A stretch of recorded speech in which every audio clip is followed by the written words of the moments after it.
Halo Bapak Ibu, Saudara-saudari Jemaat GKT 3. Terima kasih untuk semua yang sudah ikut berpartisipasi dalam kegiatan-kegiatan yang telah diadakan di gereja selama bulan Oktober ini. Ada beberapa informasi penting untuk kita semua. Minggu depan, tanggal 31 Oktober, kita akan beribadah dalam satu ibadah online gabungan yang bisa kita ikuti bersama pada jam 9 pagi di channel YouTube GKT 3. Dan setelah ibadah selesai, kita semua diajak untuk mengikuti perayaan ulang tahun gereja yang akan diadakan melalui Zoom. Di dalam perayaan ini, kita akan mengadakan perjamuan kasih secara online. Oleh karena itu, jemaat diharapkan untuk menyiapkan hidangan berupa mie di rumah masing-masing. Di samping itu, jemaat juga boleh memakai baju berwarna pink, putih, atau coklat untuk mengikuti pemilihan best dress code saat sesi Zoom berlangsung. Jangan lewatkan ya perayaan minggu depan, karena akan ada pengumuman pemenang dan keseruan-keseruan lainnya yang pastinya sangat sayang untuk dilewatkan. Sampai ketemu minggu depan jam 9 pagi. Ajak seluruh keluarga dan teman untuk bisa beribadah dan merayakan ulang tahun gereja bersama-sama.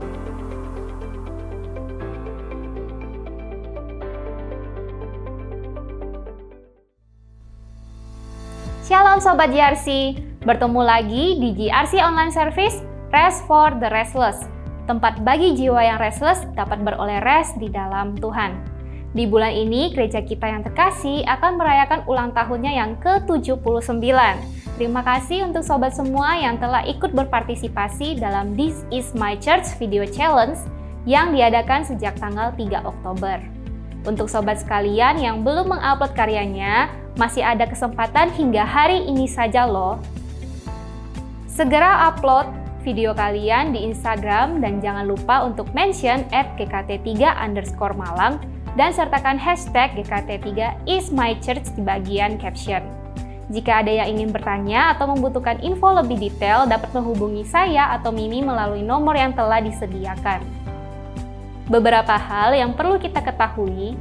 Hari Minggu tanggal 31 Oktober kita akan beribadah bersama dalam satu ibadah online gabungan secara live pukul 9 pagi di channel YouTube GKT 3. Setelah ibadah selesai, setiap kita diundang untuk mengikuti perayaan ulang tahun gereja melalui Zoom.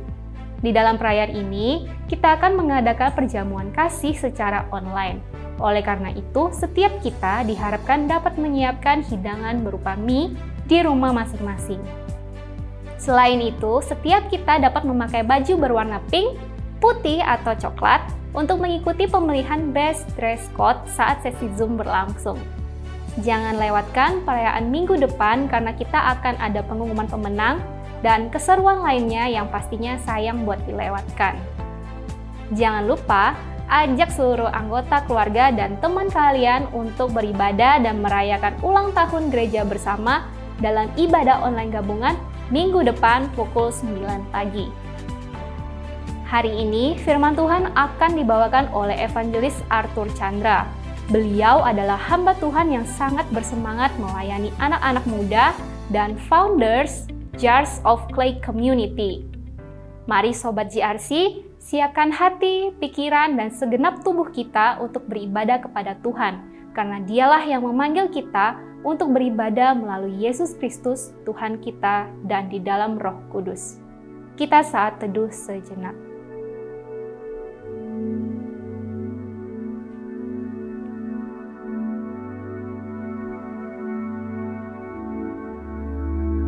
Dengan iman, kita mengakui bahwa pertolongan kita berasal dari Tuhan yang menjadikan langit dan bumi. Kasih karunia dari Allah Bapa, Allah Anak, dan Allah Roh Kudus menyertai kita semua. Firman Tuhan dalam Roma 12 ayat 11 menyatakan, "Janganlah hendaknya kerajinanmu kendor, biarlah rohmu menyala-nyala dan layanilah Tuhan." Mari kita ikrarkan iman kita menurut pengakuan iman rasuli yang berbunyi demikian. Aku percaya kepada Allah, Bapa yang Maha Kuasa, Khalik langit dan bumi, dan kepada Yesus Kristus, Anaknya yang tunggal Tuhan kita, yang dikandung dari Roh Kudus, lahir dari anak darah Maria, yang menderita sengsara di bawah pemerintahan Pontius Pilatus, disalibkan, mati, dan dikuburkan, turun dalam kerajaan maut. Pada hari yang ketiga, bangkit pula dari antara orang mati, naik ke surga, duduk di sebelah kanan Allah, Bapa yang Maha Kuasa. Dan dari sana ia akan datang untuk menghakimi orang yang hidup dan yang mati. Aku percaya kepada Roh Kudus, gereja yang kudus dan am, persekutuan orang kudus, pengampunan dosa, kebangkitan tubuh, dan hidup yang kekal. Amin.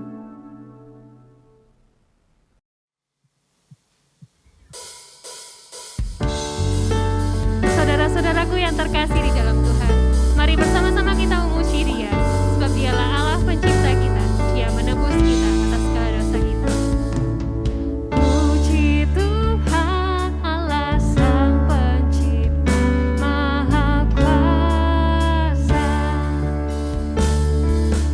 Puji Tuhan, Dia penebusku yang beri sentosa.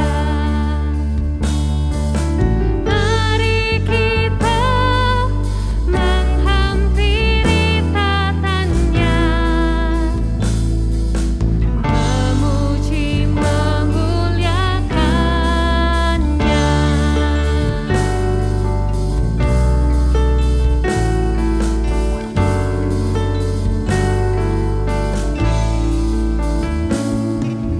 Puji Tuhan Allah yang memerintah semesta. Dia melindungimu di bawah naung sayapnya.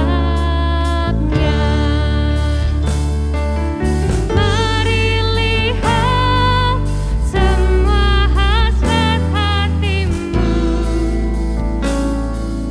dan jadilah kehendakmu.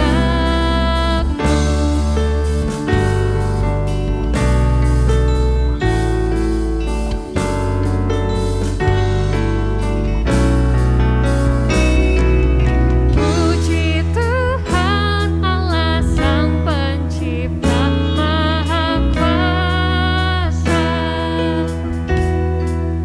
Puji Tuhan, Dia penebusku yang beri sentosa. Mari kita menghampiri tatanya, memuji memuliakannya. Mari kita menghampiri tatanya, memuji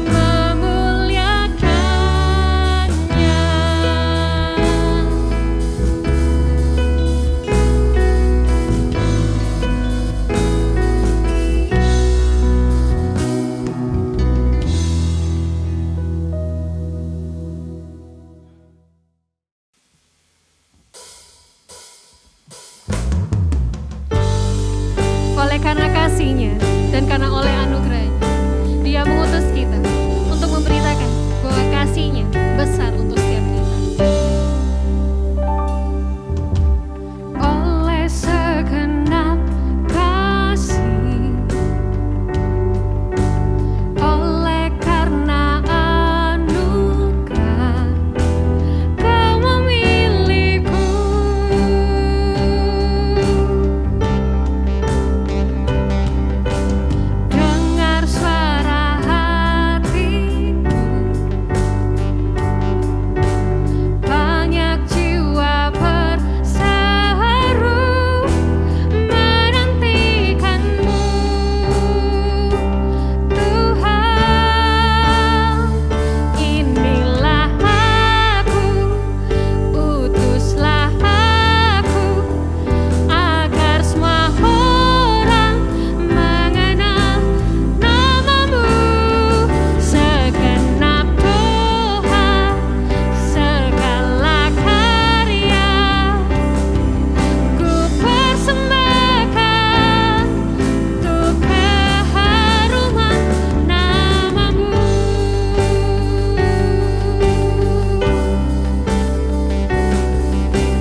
Mari kita berdoa. Bapa di dalam surga, terima kasih untuk waktu di mana kami bisa mendengarkan dan merenungkan firman-Mu. Tolong setiap daripada kami ya Tuhan, baik hamba-Mu yang menyampaikannya maupun anak-anak-Mu yang mendengarkannya, agar kami sungguh-sungguh bukan hanya mendengarkan firman Tuhan, tetapi sungguh-sungguh menaati apa yang menjadi maunya Tuhan. Kiranya Tuhan boleh menolong kami, memberikan kami roh yang rela dan taat untuk menjadi anak-anak-Mu, menjadi murid-Mu yang sungguh mengasihi-Mu. Dalam nama Tuhan Yesus kami berdoa. Amin. Shalom teman-teman. Senang sekali saya bisa melayani kembali di Joy Reform Community. Dan hari ini kita akan berbicara tentang tujuan dari komunitas Kristen, yaitu untuk menghidupi panggilan dengan menyaksikan Yesus di tengah masyarakat kontemporer. Teman-teman yang kenal saya pasti ngerti kalau saya ini hobi ngopi. Ya, salah satu tempat ngopi yang saya suka adalah di Starbucks. Kenapa saya suka dengan Starbucks? Yang jelas bukan tes kopinya. Banyak kafe di Malang yang jauh lebih enak tesnya. Saya suka di Starbucks karena saya merasa familiar dan personal ketika saya di Starbucks. Teman-teman tahu nggak? Kalau Starbucks itu nggak punya slogan untuk menunjukkan identitasnya. Tetapi mereka punya mission statement yang saya duga banyak dari teman-teman nggak tahu. Ini mission statement-nya. To inspire and to nurture the human spirit. One person, one cup, and one neighborhood at a time. Untuk menginspirasi dan menghidupkan semangat satu pribadi, satu cangkir, dan satu tempat di satu waktu tertentu. Intinya, Starbucks sangat memperhatikan detail selera, kebutuhan, dan kenyamanan setiap customer-nya. Dengan spesifik sekali. Itu mereka kenapa menyebut kalian Kak. Sebutan yang hangat. Kalian nggak dipanggil Om atau Tante, ya kan? Nah, mereka juga nanya detail kebutuhan kita untuk customize tes kopinya. Mau dikasih sirup apa, susunya seberapa, panasnya seberapa. Detail sekali nanyanya. Lalu mereka menuliskan nama kalian di cup. Nah, ini yang asik ya. Yang bisa kalian customize sendiri namanya. Dan saya kadang pakai nama The Rock atau Vin Diesel. Suka-suka ya. Seringkali cup itu kita tampilkan di story Instagram atau Facebook kita. Basically, Starbucks sukses sekali untuk membuat banyak orang merasa welcome, feel safe, dan familiar. Teman-teman kalau kita lihat ya, Starbucks di mana-mana desainnya ya kayak gitu. Dengan warna yang warm dan kursi-kursi sofa-sofa yang comfy. Dan sense kedekatan ini juga mereka ciptakan dengan membuat gerai Starbucks di mana-mana. Starbucks ini seperti maha hadir, apalagi kalau kalian di kota Jakarta. Di mall, di ruko-ruko, di rest area ada. Kira-kira berapa ratus meter sekali boleh dipastikan Starbucks itu ada. Teman-teman, saya sering kali merenungkan. What if? Bagaimana jika gereja itu seperti Starbucks?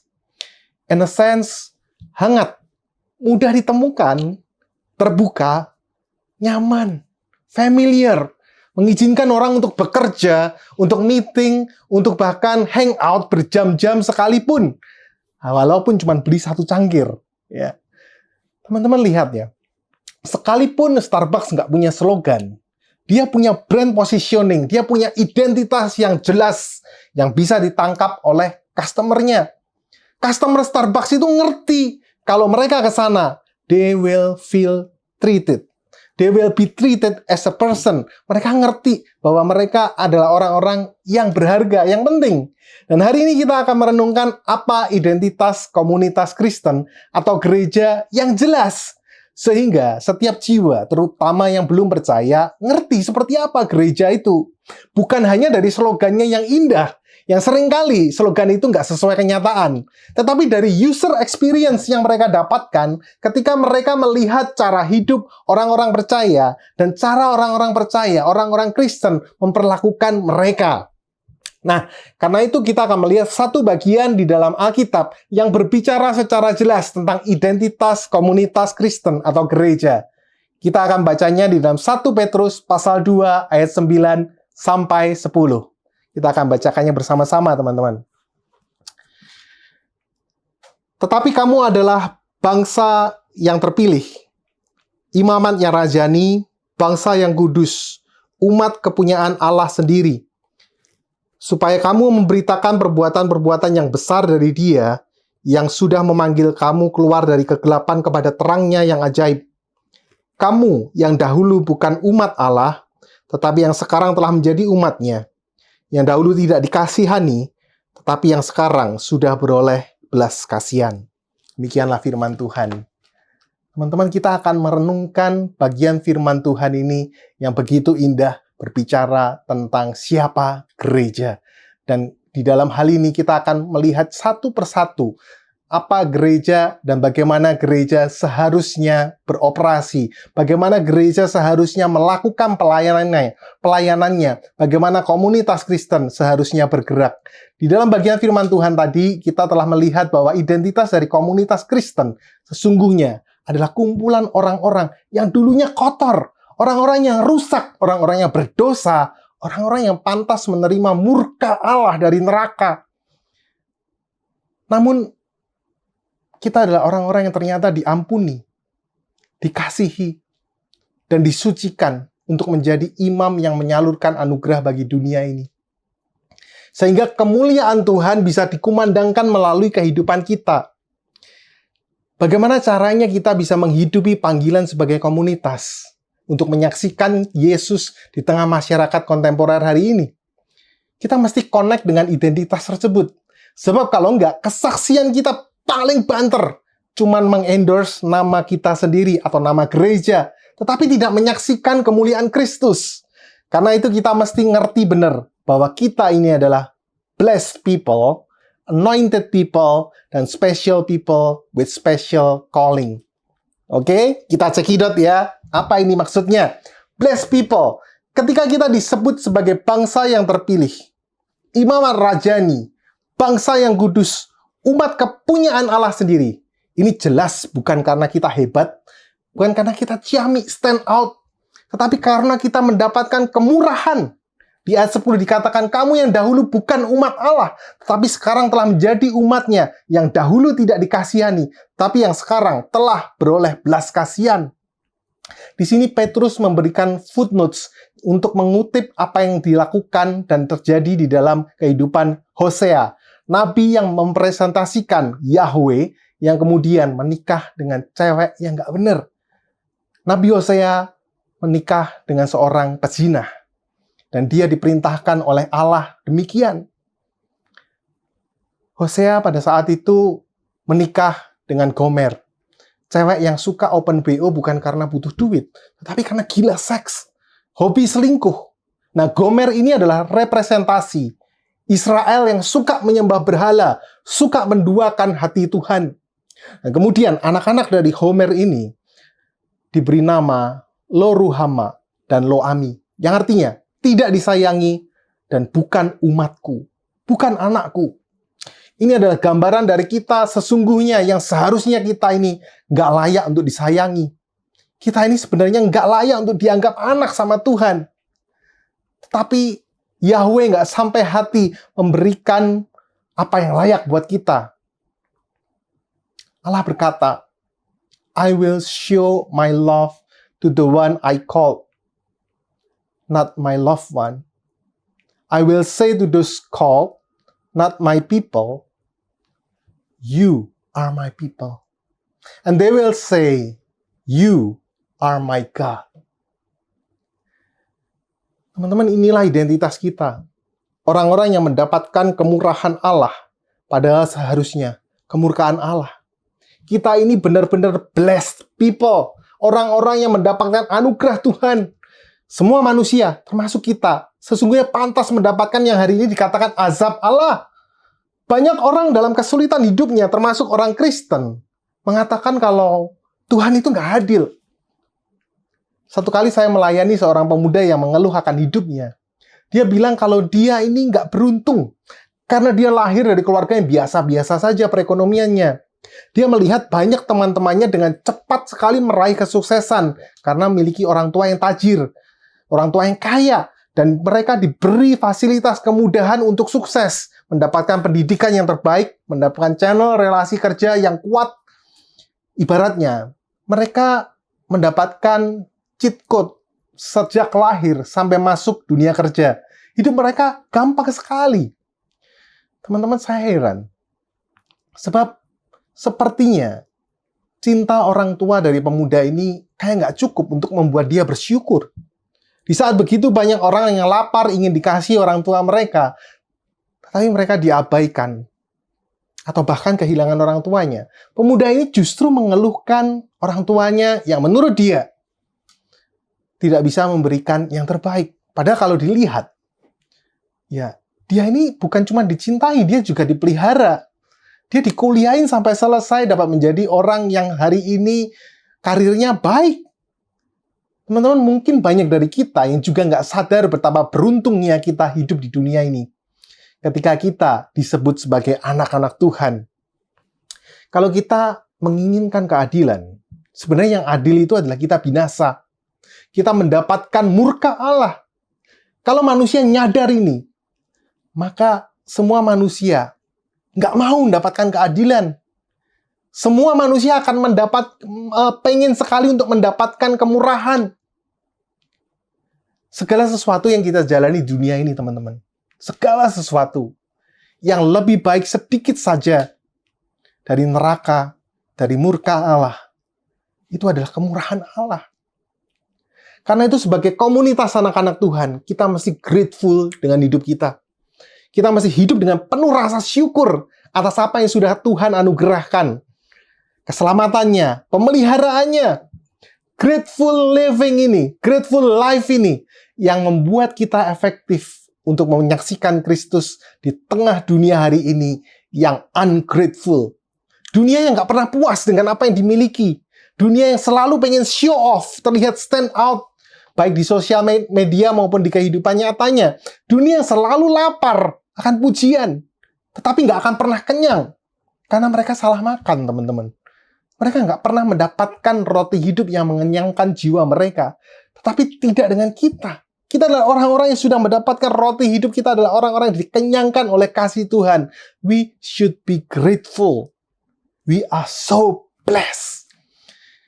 Selanjutnya kita mesti mengerti bahwa kita ini adalah anointed people. Orang-orang yang diurapi oleh Allah. Kita adalah imamat rajani. Bangsa yang kudus. Kumpulan orang-orang yang dikhususkan oleh Allah untuk melakukan pekerjaannya.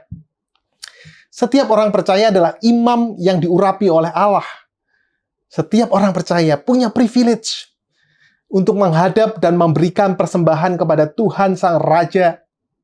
Di dalam Perjanjian Lama, tidak semua orang Israel bisa menjadi imam. Hanya orang-orang dari suku Lewi, keturunan Harun saja yang bisa jadi imam. Begitu juga tidak semua orang Israel itu bisa jadi raja. Sebab hanya orang-orang dari keturunan Yehuda yang punya privilege jadi raja. Namun dalam Perjanjian Baru, kedua privilege ini disatukan di dalam diri orang-orang Kristen. Kalau orang-orang di dalam Perjanjian Lama bisa hidup di dalam zaman Perjanjian Baru, mereka pasti ngiri setengah mati. Ini adalah privilege yang berlipat ganda. Ini bisa terjadi karena Yesus sudah datang.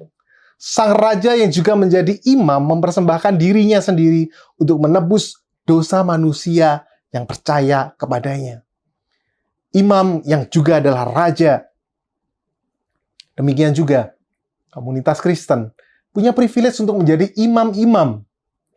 Jika di dalam Perjanjian Lama, para imam memberikan korban di dalam persembahan binatang untuk korban penebusan dosa, dalam Perjanjian Baru, orang-orang percaya memberikan diri mereka sebagai korban persembahan untuk melayani dunia yang tidak mengenal Tuhan ini. Sehingga melalui kesaksian hidup yang berjuang dalam kekudusan, orang-orang bisa kenal siapa Tuhan kita, Tuhan yang menebus hidup kita. Karena itu saudara, persembahan yang kita berikan kepada Tuhan jelas mahal. Dan ini make sense.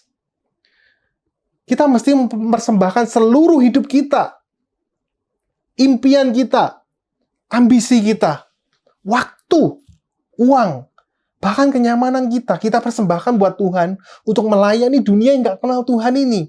Ini make sense sekali karena Tuhan sudah memberikan yang terbaik buat kita. Jadi setiap orang percaya adalah hamba Tuhan. Adalah kesalahan besar kalau berpikir, karena saya bukan evangelis, karena saya bukan pendeta yang bekerja di dalam sebuah gereja, maka hidup saya sebenarnya juga nggak perlu rohani-rohani amat. Ya biasa-biasa saja lah ya. Ada orang-orang yang khusus buat melayani Tuhan, buat hidupnya rohani. Nah, kalau saya ya rohani iya, rohana juga iya. Teman-teman, ini salah besar. Ini juga yang menjadi protes keras dari Martin Luther terhadap gereja Katolik saat itu, yang menganggap bahwa para pastor, para imam yang melayani di gereja, ada orang-orang yang punya urapan rohani spesial, sehingga pengampunan dosa termasuk pembacaan dan perenungan firman Tuhan, itu hanya sah jika dilakukan para pastor atau imam ini. No! Semua orang percaya adalah hamba Tuhan yang punya kartu akses untuk diterima oleh Tuhan. Akses ini punya fungsi agar kita bisa menjadi imam-imam yang connect sama Tuhan. Kita mempresentasikan Tuhan, kita menunjukkan Tuhan, menampilkan Tuhan yang penuh anugerah itu di tengah dunia ini. Teman-teman, di TikTok lagi rame FYP orang-orang yang bangga punya kartu akses lanyard coach untuk kerja di SCBD, area yang bergengsi di Jakarta. Saya mikir ya teman-teman, kalau mereka ini yang jadi budak korporat saja, bangga setengah mati, apakah kita bangga jadi hambanya Tuhan? Kita yang melayani raja, kita yang bukan budak korporat, kita yang adalah budaknya Tuhan, yang sudah ditebus oleh Tuhan, melayani raja segala raja, dan kita disebut sebagai imamatnya raja nih. Which means, kita adalah orang-orang yang precious, kita adalah orang-orang yang diurapi oleh Tuhan. Teman-teman, apakah kebanggaan kita, ya ternyata 11-12, mirip-mirip lah dengan orang-orang dunia yang nggak kenal Tuhan. Kebanggaan kita itu kita letakkan pada karir yang mentereng, duit yang banyak, atau keluarga yang cute yang bisa dibanggakan di sosial media. Teman-teman, kalau kebanggaan kita, mimpi kita, urusannya hanya hal-hal yang seperti itu, barangkali saudara-saudara perlu sungguh-sungguh bertobat. Teman-teman, seorang hamba Tuhan, David Platt, mengatakan di dalam bukunya yang berjudul Radical, demikian. Pesan kekristenan yang sesuai dengan firman Tuhan bukanlah tentang Yesus mengasihiku, selesai. Seakan-akan kita adalah objek dari iman kita. Pesan kekristenan yang kita biar adalah Yesus mengasihiku, sehingga aku bisa menunjukkan kemuliaan, keselamatan, dan kebesaran Tuhan, sehingga bisa dikenal oleh bangsa-bangsa. Teman-teman, kita sebagai komunitas orang percaya adalah bangsa pilihan yang diurapi, dipakai Tuhan untuk menunjukkan jalan keselamatan, kemuliaan, dan kebesaran Tuhan, sehingga orang-orang lain bisa mengenal Tuhan dengan jelas. Terakhir, kita mesti menyadari bahwa kita ini special people. Kita disebut umat kepunyaan Allah sendiri, yang berarti kita ini dimiliki oleh Allah. Ungkapan dalam bahasa aslinya memiliki arti bahwa setiap individu di dalam komunitas orang percaya ada orang-orang yang signifikan, orang-orang yang sangat penting, orang-orang yang sangat berharga. Implikasinya jelas, bahwa kita mesti memandang diri kita. Kita mesti memandang orang-orang yang ada di sekitar kita itu berharga, sebagaimana Tuhan juga memandang kita berharga. Teman-teman, ada beberapa tempat di dunia ini yang dikenal dengan Blue Zones. Ada 3 tempat yang besar sekali yang dikenal dengan Blue Zones, yaitu Sardinia, Italia, tempat kota yang kecil sebenarnya, di Okinawa, Jepang, dan di Ikaria, Yunani. Apa yang dimaksud dengan Blue Zones ini? Blue Zones adalah tempat di mana orang-orang di sana diteliti dan ditemukan lebih bahagia dan lebih panjang umur. Ada beberapa karakteristik yang membuat mereka lebih bahagia dan panjang umur, seperti cuaca, makanan, kacang-kacangan, suka kopi, ya. Dan juga mereka banyak memakan hidangan-hidangan yang sehat. Tapi yang menarik adalah faktor signifikan yang membuat mereka happy dan panjang umur adalah nilai-nilai yang mereka hidupi di dalam komunitas. Yaitu mereka mengutamakan keluarga. Mereka menghargai persahabatan. Mereka juga menghormati dan merayakan kehadiran orang-orang yang lanjut usianya. Mereka senang berjalan-jalan, suka piknik, suka bercanda bersama-sama dengan teman-teman mereka. Pendek kata, mereka tidak hidup di dalam suasana kompetisi, tetapi saling mengisi. Jadi setiap orang yang ada di dalam Blue Zones ini menyadari kalau diri mereka itu signifikan, diri mereka itu berharga, mereka adalah bagian yang penting dari komunitas. Bagaimana jika value demikian dihidupi di dalam komunitas gereja? Saya percaya gereja demikian akan powerful dan memiliki pertumbuhan yang signifikan dalam kualitas imannya maupun juga di dalam kuantitasnya. Rasul Petrus sebelumnya mengatakan, biarlah kamu dipergunakan sebagai batu hidup untuk pembangunan bagi rumah rohani. Jadi jelas setiap orang punya peranan masing-masing di dalam komunitas.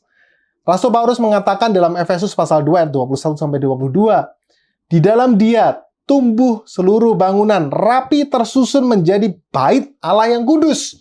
Di dalam Tuhan, di dalam Dia kamu juga turut dibangunkan menjadi tempat kediaman Allah di dalam roh. Jadi teman-teman, setiap individu di dalam komunitas itu berharga. Dan setiap komunitas itu juga berharga.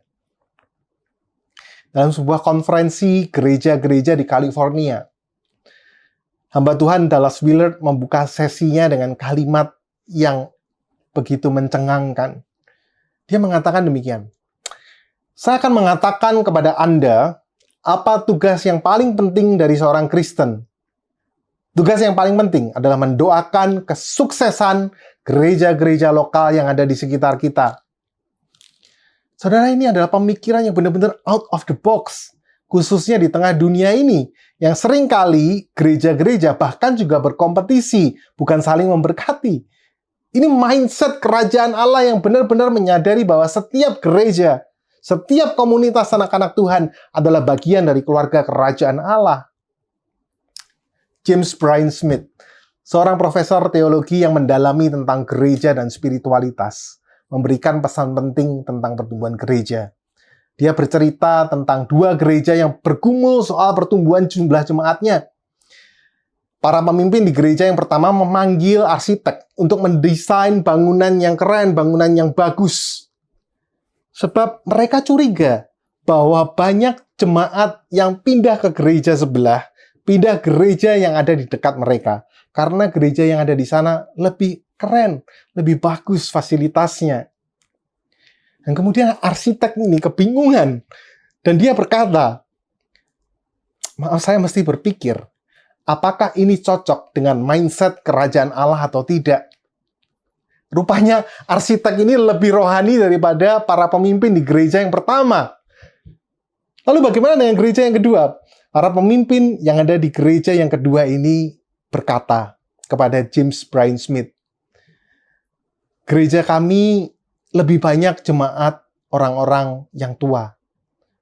Tetapi kami peduli dengan generasi muda dan punya kerinduan untuk menjangkau mereka. Mereka bertanya kepada James, bagaimana caranya kami bisa melayani mereka? Padahal kami ini sudah tua. Lalu James mengatakan demikian. Oke, kalian pengen menjangkau mahasiswa, anak-anak muda. Kalian masih ngerti bahwa mahasiswa itu suka makan. Ya, setuju ya? Mahasiswa suka makan. Mereka bilang, kalau makan, kami siap, kami jago. Banyak dari kita yang jago masak. Lalu James bilang lagi, mahasiswa itu jauh dari orang tua mereka. Jadi mereka merindukan keluarga mereka. Mahasiswa-mahasiswa ini suka sekali mereka jika dipeluk dan mereka merasa diterima. Lalu orang-orang di gereja itu berkata, kami jago kalau urusan ini. Kami bisa menyambut mereka. Cuman masalahnya kami itu nggak jago main musik. Banyak dari kami itu cuma bisa main lagu himne. Dan kami cuma bisa main piano. Apakah anak-anak muda ini bisa cocok ya? Lalu James berkata demikian. Ini menarik sekali. Dia berkata, kalau kamu mengasihi dan memberi mereka makan, saya rasa mereka tidak akan keberatan. Kemudian di minggu berikutnya, James mengajak 6 mahasiswa yang kemudian disambut dan diajak makan oleh orang-orang yang ada di gereja.